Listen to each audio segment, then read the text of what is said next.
السلام عليكم ورحمة الله وبركاته. أهلا بيكم في فيديو جديد. النهاردة إن شاء الله هنعمل مع بعض أحلى صينية مكرونة بشاميل تستاهل بقكم.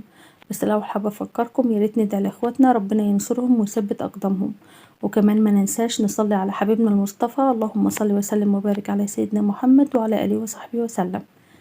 أول حاجة معايا حلة على النار، حطيت فيها مية واستنيت لحد ما المية تغلي معانا.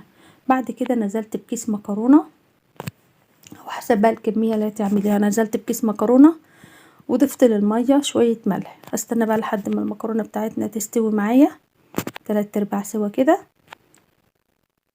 خلاص المكرونة بتاعتنا استوت خلاص. هاخدها بقى في مصفى على تحت الحنفية كده، وهصفي المية بتاعتها واشطفها بمية ساقعة. تمام، هي كده المكرونة بتاعتي استوت خلاص. هصفيها بقى واشطفها بمية ساقعة. بعد كده هنعمل العصاج بتاعنا. معايا طاسة على النار، هنزل بمعلقتين سمنة كبار واحط شوية زيت صغيرين كده، ممكن سمنة على زيت او زبدة على زيت. تمام، هستنى بقى لحد ما السمنة تفك معانا. بعد كده هنزل ببصلاية كبيرة مفرومة. احنا طبعا مش عايزين نحمر البصلة بتاعتنا، هستنى بس لحد ما البصلة بتاعتنا تدبل، وبعد كده هنزل بالحشوة بتاعتنا نعملها باللحمة المفرومة. هننزل بقى بنص كيلو من اللحمة او ربع كيلو زي ما انتي عايزة. انا طبعا اللحمة بتاعتي متلجة، هوطي النار عليها لحد ما تفك معايا خالص. تمام، بس برضو كل شوية تقعدي تقلبي فيها لحد ما تفك معاكي خالص، بس على نار هادية. اهي كده فكت معايا خلاص. هنجيب بقى التوابل بتاعتنا. طبعا انا ما بحبش اضيف توابل كتير، هي معلقة فلفل اسود ونص معلقة من بهارات اللحمة والملح بتاعنا. ما تضيفيش بهارات كتير عشان ما تغيريش من طعم اللحمة بتاعتنا. كده خلاص بقى العصاج بتاعنا جاهز. هقلبه تقليبه بس كده، وبعد كده هطفي عليه وهشوف هنعمل ايه. هنعمل بقى البشاميل بتاعنا. معايا 3 معالق كبار زبدة، هوطي النار عليها بس كده عشان ما تتحرقش. وبعد كده هستنى لحد ما تفك، وهنزل ب3 معالق كبار من الدقيق. مقدار الزبدة قد مقدار الدقيق. معلقة الدقيق بتحتاج معلقة كبيرة من الزبدة. وهقلب بقى الدقيق كده مع السمنة لحد ما يحمر شوية. وبعد كده هضيف كيلو من الحليب. نزلت باللبن اهوت، بتقلبي باستمرار وتحاولي بقى توطي النار وانتي بتقلبي عشان بس ما يتكلكعش معاكي في الخطوة الاولى، بس لحد ما تدوبي الدقيق كده. بقى اخلي النار وسط، واضيف البهارات بتاعتي ملح وفلفل اسود فقط لا غير. ما تضيفيش اكتر من كده برضو عشان خاطر ما تغيريش من طعم الحاجة. وبرضو كل شوية بتقلبي كده على طول عشان برضو ما يلزقش في الحلة. حاولي بقى تفكي. ده فلفل اسود متكتل معايا، بقلبه برضو عشان يفك معانا. وهنوصل للقوام اللي انتوا شايفينه ده بالظبط، لا عايزينها تقيلة قوي ولا خفيفة قوي. هنجيب بقى المكرونة بتاعتنا وننزل بنص كمية البشاميل. وهقلب بقى المكرونة.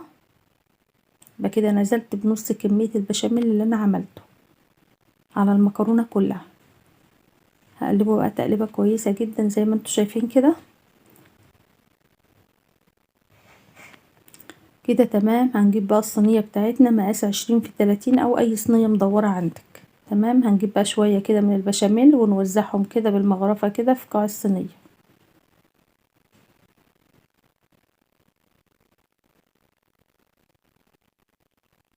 هنجيب بقى كمية المكرونة بتاعتنا، هناخد نصها ونسيب نصها.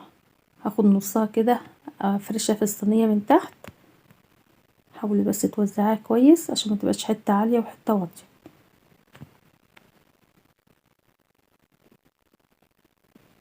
كده تمام.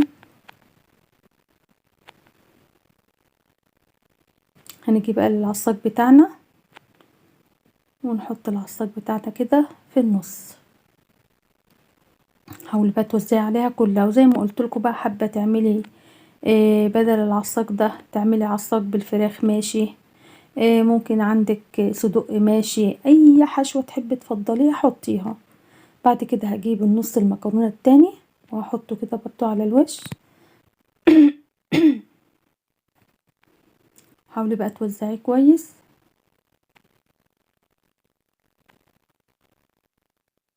كده خلصت النص التاني. كده خلصت كمية المكرونة كلها. يبقى النص في الاول وبعد كده العصاج في النص، وتروح حاطه النص التاني. حاولي بقى توزعي توزيعة كويسة جدا، ما تخليش حتة عالية وحتة واطية، خليها كده سوا واحد كلها. كده تمام. هنجيب بقى كمية البشاميل اللي اتفضلت معانا ونحاول برضو نوزعها كده على الوش.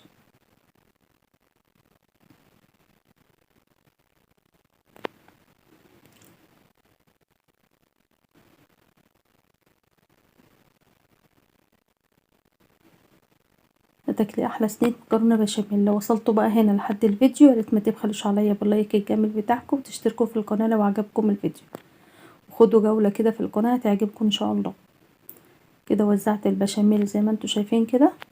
الخطوه دي برضو اختياري، حابه تضيفيها ماشي، مش حابه خلاص مش مشكله. ممكن بيضه كده بشويه ملح وفلفل وتربيهم وتدهني بهم الوش، يا اما بقى ترشي عليها جبنه موتزاريلا كده زي ما انتوا شايفينها، برضو بتديها طعم حلو قوي. هنكون بقى مسخنين الفرن بتاعنا الاول، بعد كده نحطها في الرف الوسطاني ونحمرها من فوق ومن تحت. هتاخد حوالي ساعه الا ربع او يعني ساعه الا تلت، وهتطلع بالشكل الجميل ده. يا ريت ما تنسوش اللايك والاشتراك في القناه. اشكركم على المشاهدة.